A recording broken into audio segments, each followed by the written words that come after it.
ಗುಡಿಯಲ್ಲಿ ಇರುವೆ. ಮಣ್ಣಾದರೆ ನಾನು ಕೋಲಾರದ ಮಣ್ಣಲ್ಲಿ ಬೆರೆವೆ.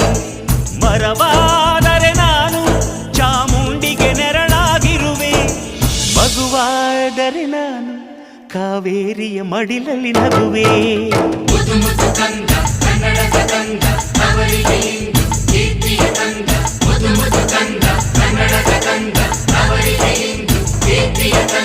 ಕಲ್ಲಾದರೆ ನಾನು ಬೇಲೂರಿನ ಗುಡಿಯಲ್ಲಿ ಇರುವೆ. ಮಣ್ಣಾದರೆ ನಾನು ಕೋಲಾರದ ಮಣ್ಣಲ್ಲಿ ಬೆರೆವೆ.